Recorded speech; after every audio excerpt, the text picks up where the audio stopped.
The bright Georgia sun streamed through the windows of the Hope Community Center as Tanya Williams arranged folders on her display table. At 32, she had spent the last 5 years organizing fundraising events for local charities, but something felt different about today. She smoothed down her purple blouse and adjusted her name tag, watching as people began filtering into the hall for the annual charity drive. "Excuse me, could you point me toward the technology section?" A warm voice asked from behind her. Tanya turned around, her eyes meeting empty space before quickly adjusting downward. A man in a wheelchair smiled up at her, his brown eyes twinkling with warmth. He wore a crisp blue button-down shirt that complemented his light brown skin, and his hands rested confidently on his wheelchair's wheels. "Of course, I'm Tanya, and the tech section is right over there," she pointed, finding herself drawn to his friendly expression. "Are you presenting today?" "Yes, I am. I'm James Parker, here to showcase some web development projects for local nonprofits," he replied, extending his hand. "Though I have to admit, your social services booth looks pretty interesting too." Tanya shook his hand, noticing how firm and warm his grip was. "Well, Mr. Parker, maybe we could trade some insights. I've been looking to improve our organization's online presence." "Please call me James," he chuckled, maneuvering his chair closer to her table. "And I'd love to help. But first, tell me more about what you do here." As the morning progressed, Tanya found herself increasingly impressed by James's knowledge and passion for community service. He shared stories about designing websites for small charities, his eyes lighting up when describing how technology could bridge gaps in society. What started as a professional conversation slowly evolved into something more personal. During their lunch break, they sat together in the center's small cafe. James told her about growing up in Sacramento, moving to Atlanta for a tech job, and how a car accident 3 years ago had changed his life, but not his spirit. Tanya shared her own journey as a Black woman in social work, the challenges she faced, and her dreams of creating more inclusive community programs. "You know," James said, taking a sip of his coffee, "most people see the chair first and me second. But you've been looking me in the eye this whole time." Tanya felt her cheeks warm slightly. "Well, the chair is just how you move around. I'm more interested in how your mind works, and I have to say, it works pretty impressively." Their laughter filled the small cafe space, drawing curious glances from other attendees. Neither of them seemed to notice or care. As the afternoon session approached, James hesitated before heading back to his booth. "Tanya, I know this might be forward, but would you like to grab dinner sometime? I know a great Ethiopian place downtown that makes the best Doro Wat." For a moment, Tanya felt the familiar weight of others' expectations and judgments. She could almost hear her Aunt Marlene's voice warning her about making life harder than it needs to be. But looking at James's hopeful expression, she remembered her mother's words. "Baby, love doesn't come in predictable packages." "I'd love to," she replied, surprising herself with how much she meant it. "Here's my number." As they exchanged contact information, neither could have predicted how this simple meeting at a charity event would change both their lives forever. The sun was setting over Atlanta as the event wound down, casting long shadows through the community center's windows. Tanya watched James skillfully navigate his wheelchair through the crowd, stopping occasionally to chat with other presenters. She smiled to herself, already looking forward to their dinner plans. That evening, as Tanya drove home, she couldn't stop thinking about James's smile and the way his eyes crinkled when he laughed. She had met plenty of men before, but there was something different about him, a genuineness that made her feel seen and heard. As she pulled into her driveway, her phone buzzed with a text. "Had a great time today. Looking forward to dinner on Friday, James." Tanya smiled, realizing that sometimes the best things in life come when you least expect them, in packages you never imagined. The Ethiopian restaurant buzzed with quiet conversation as Tanya and James sat across from each other on their first official date. James had already shown Tanya how to eat with gingerbread, and they both laughed as she attempted to scoop up her food without making a mess. 3 weeks had passed since their meeting at the community center, and they had texted every day since then. "So, your aunt really said that?" James asked, raising his eyebrows after Tanya shared her family's initial reactions to their dating. Tanya nodded, wiping her hands on a napkin. "Yes, Aunt Marlene called my mama and said, 'That girl is just asking for a hard life.' But mama shut her down quick. Told her love isn't about making life easier, it's about making it worthwhile. James's face softened. Your mom sounds wise. My family had concerns too, you know. Not about you being black. They're worried I might be a burden to whoever I end up with. A burden? Tanya put down her fork.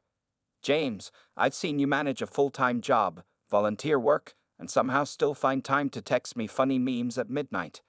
If anything, you're making the rest of us look lazy.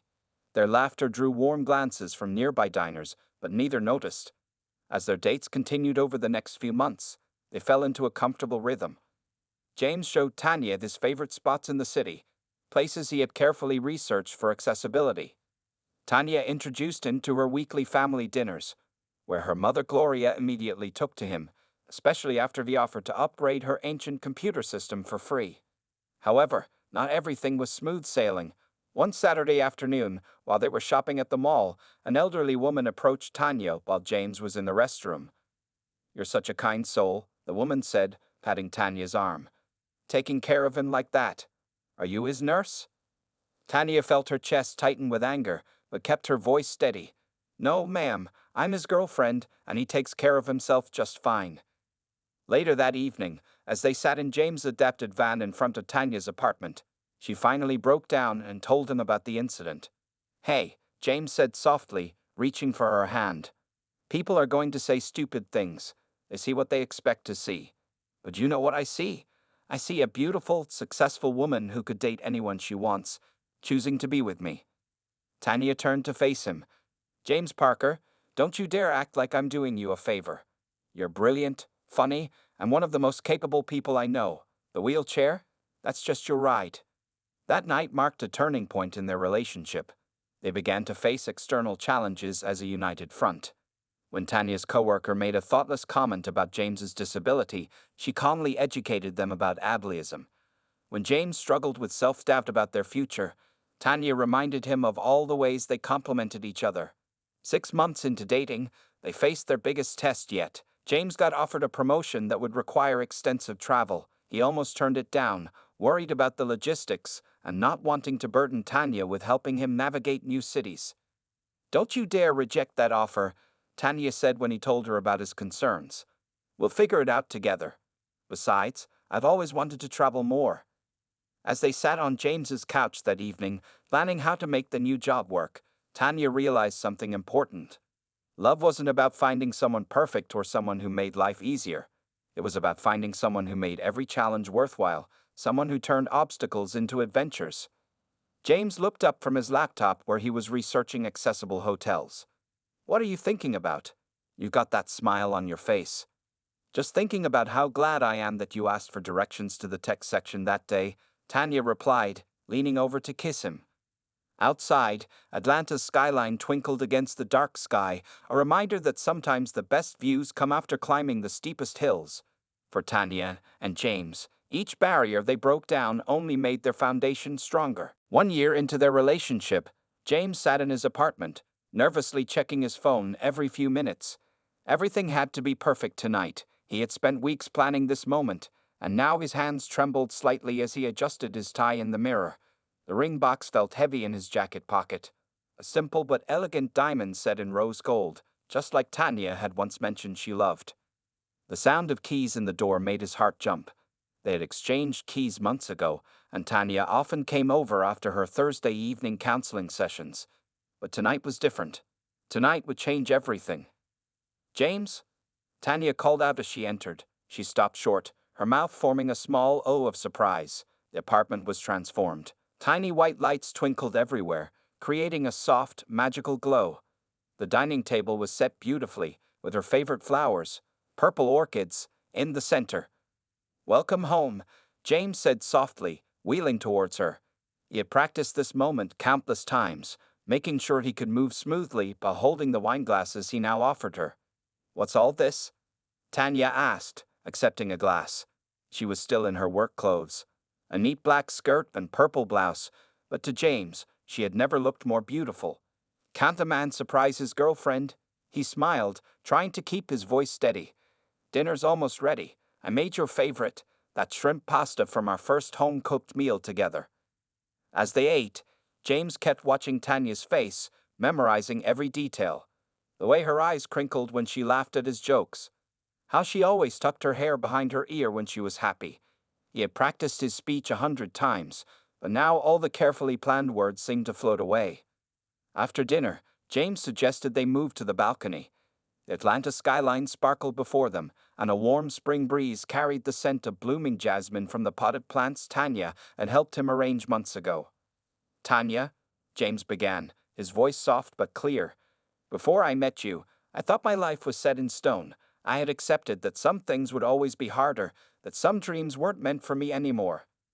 He turned his chair to face her directly. "But then you walked into my life, or rather, I rolled into yours, and everything changed. You never saw my wheelchair as anything but a part of who I am, never treated it as a limitation. You helped me dream bigger, not just about us, but about everything." Tanya's eyes widened as James reached into his pocket. His hands shook slightly as he pulled out the ring box, but his voice grew stronger. "You know, people often ask me if it's hard being in this chair. The truth is, the hardest thing I've ever done is waiting until today to ask you this question." He opened the box, revealing the ring that had taken him months to choose.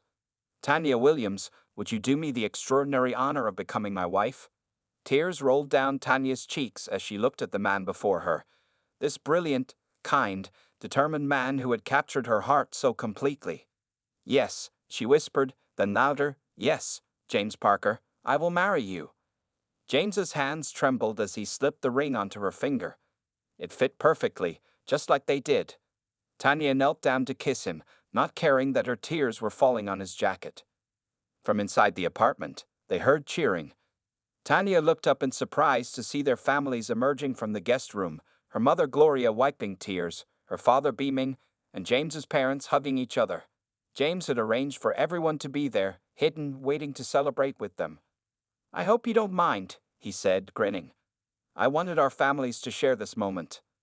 As their loved ones surrounded them with hugs and congratulations, Tanya couldn't stop looking at her ring, at James, at their families coming together. She realized that this wasn't just a proposal. It was a declaration to the world that love knows no boundaries, that happiness comes in all forms, and that some dreams are even better than you imagined them to be.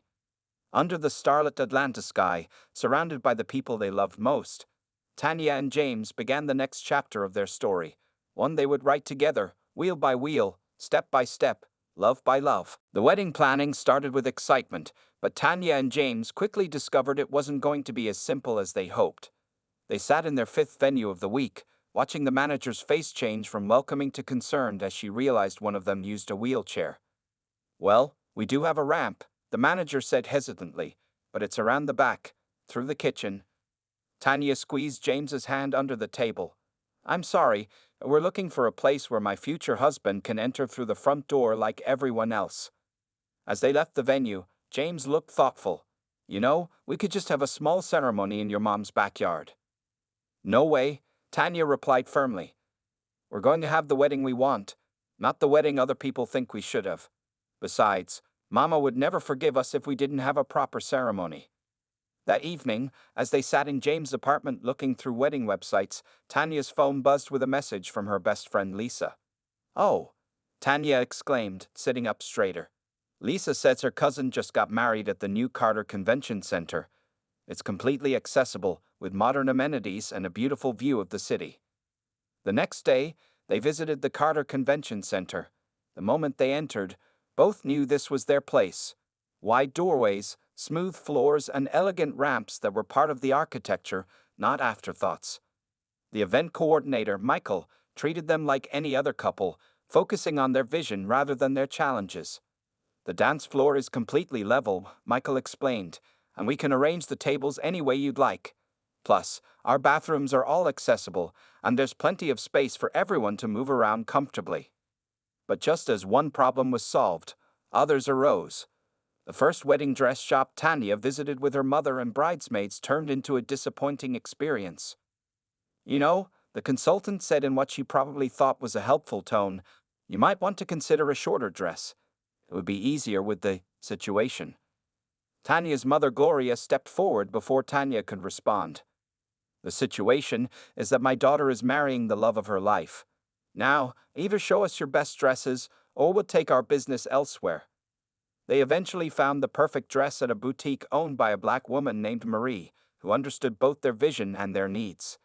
The dress was a beautiful ivory mermaid style that could be slightly modified to avoid any wheel interference while still maintaining its elegant design. James faced his own challenges with the wedding party. His best man, Tony, suggested they skip the traditional groom's dance with his mother. "Look, I'm just trying to be practical," Tony said during lunch one day. "We don't want any awkward moments." "Tony," James replied calmly, "my mom and I have been figuring out how to do things differently our whole lives. Trust me, we got this covered." As the weeks passed, they turned each challenge into an opportunity to educate others and strengthen their relationship. They chose vendors who shared their inclusive vision. Their wedding invitations included accessibility information without making it seem like an afterthought. They planned a ceremony that celebrated their love while acknowledging their unique journey. One evening, about 2 months before the wedding, they sat together reviewing their plans. The sunset painted the Atlanta skyline in shades of pink and gold, and Tanya noticed James smiling at his phone. "What's making you so happy?" she asked. "Just got an email from that first venue we visited," he replied. Apparently, after we left, several other couples asked about their accessibility. They're now installing a proper front entrance ramp and updating their bathroom facilities. Tanya leaned down to kiss him. "See, sometimes love doesn't just change two people, it changes the world around them too." Looking at their wedding planning folder, filled with carefully chosen details and overcome challenges, they both knew that every obstacle had only made their bond stronger. Their wedding wouldn't just be a celebration of love. It would be a testament to perseverance, creativity, and the power of two people determined to write their own story. The smell of Gloria's famous sweet potato pie filled the kitchen as both families gathered for their first holiday dinner together. 6 weeks before the wedding, Tanya and James had decided it was time for everyone to spend more time together. Tanya's parents' house buzzed with activity as both families worked to make this evening special. In the kitchen, Gloria taught James's mother Sandra how to make her secret cornbread recipe. The two women had formed a quick friendship, bonding over their shared experience of raising strong-willed children. "You know," Sandra said, mixing the batter, "when James had his accident 3 years ago, I thought his life was over. I've never been happier to be wrong." Gloria smiled, checking the pie in the oven. "That boy of yours is something special. The way he looks at my Tanya. That's the kind of love every mama prays for." In the living room, James chatted with Tanya's father Robert about their plans to make their future home accessible. Robert, a retired contractor, had already drawn up plans for modifications they might need. "These ramps here," Robert explained, showing James his sketches, "we can make them blend right in with the landscaping. Nobody would even know they're ramps unless they needed them." The warm atmosphere was briefly interrupted when Aunt Marlene arrived. She hadn't fully accepted the relationship, and her discomfort showed in small ways: the tight smile, the way she avoided direct conversation with James, the little comments she made under her breath. During dinner, she couldn't help herself. "I just don't understand," she said, louder than necessary. "Tanya, you're such a beautiful girl. Don't you want a normal? That's enough." Gloria's voice cut through the air like a knife. "In this house, we don't use words like normal to hurt people. Love is love, Marlene. Either you accept that, or you can take your plate home." The table fell silent. James reached for Tanya's hand under the table, squeezing it gently. To everyone's surprise, it was James's teenage niece Katie who spoke next. "Uncle James," she said, "can you tell everyone about how you and Tanya met? It's my favorite story." The tension broke as James launched into the tale, making everyone laugh with his impression of Tanya's surprised face when he first spoke to her at the community center. Even Aunt Marlene couldn't help smiling at parts of the story. Later that evening, as families mingled in the backyard, Tanya found James talking with her young cousin Marcus, who had been quiet all evening. "So you can still drive?" Marcus asked, fascinated by James's description of his adapted van. "Sure can," James replied. "I just use different controls. Want to see how it works?" Marcus's face lit up. "Can I? Mom, can I see James's van?" As James showed Marcus the special features of his vehicle, Tanya watched Aunt Marlene observing them from the porch. Something in her aunt's expression had softened. "He's good with kids," Marlene said quietly to Tanya. "He's good with everyone, Aunt Marlene. That's who he is." The evening ended with both families taking a group photo in the backyard. As they arranged themselves, there was no awkwardness about James' wheelchair. Everyone naturally positioned themselves so he wouldn't be hidden in the back. Later that night, as James and Tanya sat in his van outside her apartment, they reflected on the evening. "Your family's amazing," James said. "Even Aunt Marlene might be coming around." "They're your family too now," Tanya replied. "And yes, I saw her asking your mom for her email address. I think your charm is finally working on her." James grinned. "Well, it worked on you, didn't it?" Looking at the photo from earlier on her phone, Tanya felt a warmth spread through her chest. Despite their differences, despite the challenges, their families were becoming one. The picture showed it clearly: smiling faces, natural poses, and at the center, she and James, their love radiating through the screen. "3 more weeks," she said softly, leaning over to kiss him. "3 more weeks until it's official." "The wedding's just a formality," James replied. "We're already family." The morning of the wedding dawned bright and clear over Atlanta. At the Carter Convention Center, early sunlight streamed through the floor-to-ceiling windows as vendors bustled about, setting up for the day's celebration. In her bridal suite, Tanya sat before a mirror while her mother carefully pinned a pearl-studded comb into her hair. "Something borrowed," Gloria said softly, stepping back to admire her handiwork. The comb had been her grandmother's, worn at her own wedding 60 years ago. Tanya's eyes misted as she touched the delicate pearls. "Don't you dare cry yet," Lisa warned, rushing over with a tissue. "We just finished your makeup, and you have approximately 12,000 photos to take today." In another room down the hall, James adjusted his bow tie with steady hands. His best man Tony stood nearby, double-checking that the ramps to the altar were properly secured and decorated with the same flowers that lined the aisle. "You know," Tony said, "I was wrong about a lot of things. This wedding, it's perfect." James smiled, remembering their conversation months ago. Sometimes perfect isn't about everything being easy. It's about making things work your own way. The ceremony space slowly filled with guests. James had insisted that instead of having a separate section for wheelchair users, the entire seating arrangement be integrated with spaces throughout. The result was a naturally flowing setup that made everyone feel included. As the music began, James took his place at the altar. His specially designed tuxedo fit perfectly, allowing him to move comfortably while looking elegant. The guests fell silent as the bridal party began their entrance. Then came the moment everyone had been waiting for.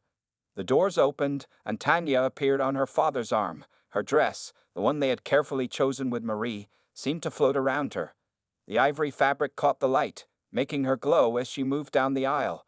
But it was her smile, radiant and pure, that caught everyone's attention. Robert kissed his daughter's cheek before placing her hand in James's. As they faced each other, neither could stop smiling. Even Aunt Marlene, sitting in the front row, was openly wiping tears from her eyes. The officiant began the ceremony with words they had carefully chosen together. "Love knows no boundaries, recognizes no limitations, and sees with the heart rather than the eyes. Today we gather to celebrate 2 people who understand this truth deeply." Their vows, written by themselves, moved many guests to tears. James spoke of how Tanya had helped him rediscover dreams he thought were lost. Tanya spoke of finding strength she never knew she had through their love. "When the world told us what wasn't possible," she said, her voice clear and strong, "we showed them what love can make possible." As they exchanged rings, a small commotion near the back drew some attention.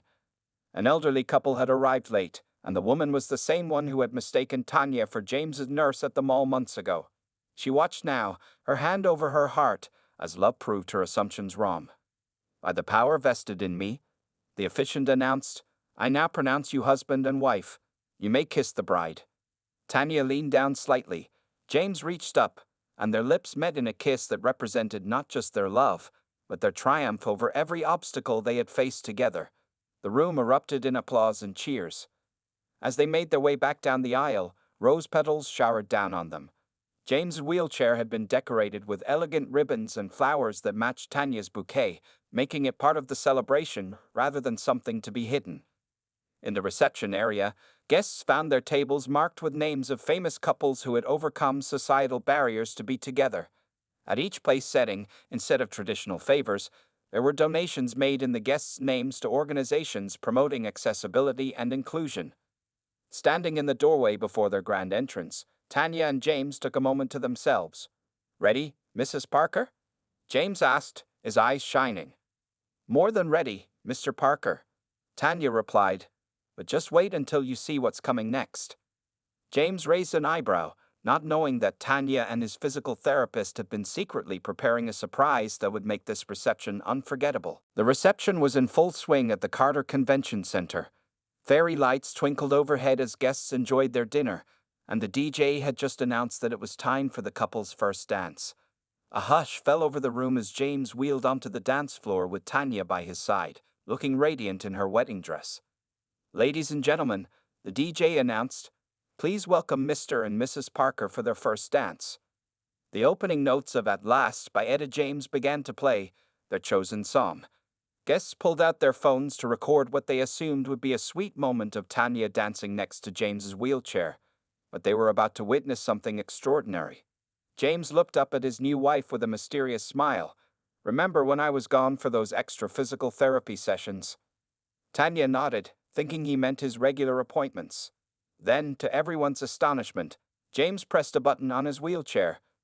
From beneath his tuxedo jacket, mechanical braces emerged, wrapping securely around his legs. These were cutting-edge assisted devices he'd been secretly working with for months.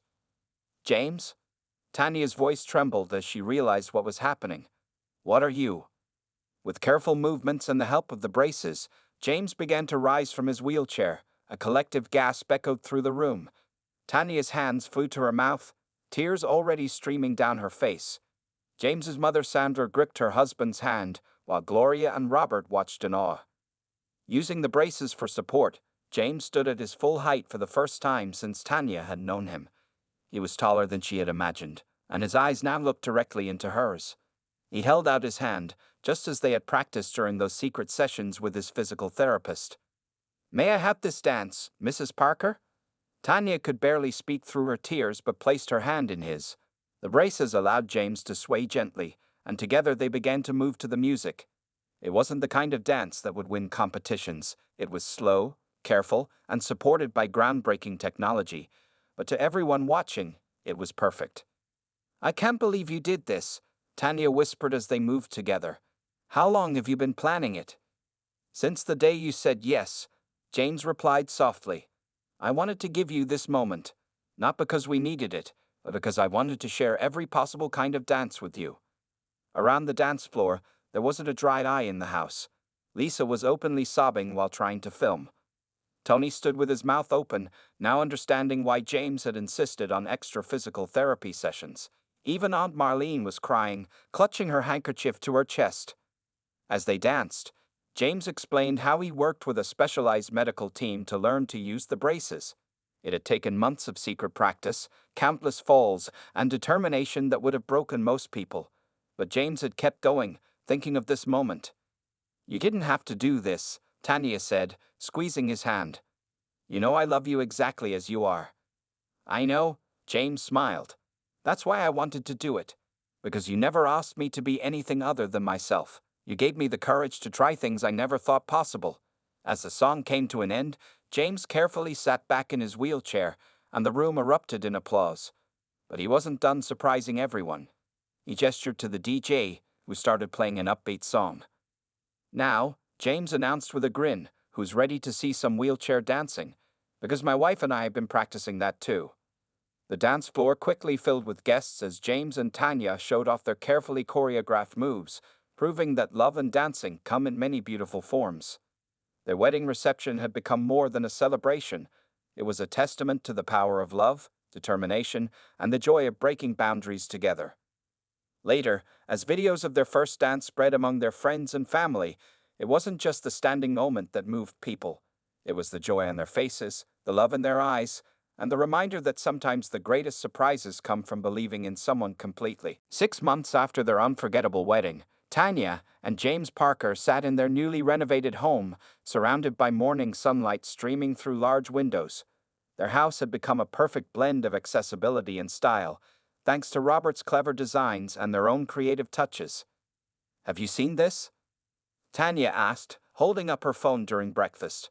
The video of their first dance had gone viral, inspiring thousands of comments from people around the world. But it wasn't just the dance that had caught people's attention, it was their entire love story. Another speaking invitation? James asked, sipping his coffee. Since their wedding, they had received numerous requests to share their story at events focused on love, disability awareness, and breaking social barriers. Actually, it's something bigger, Tanya replied, her eyes sparkling with excitement. Remember that accessibility consulting firm we talked about starting?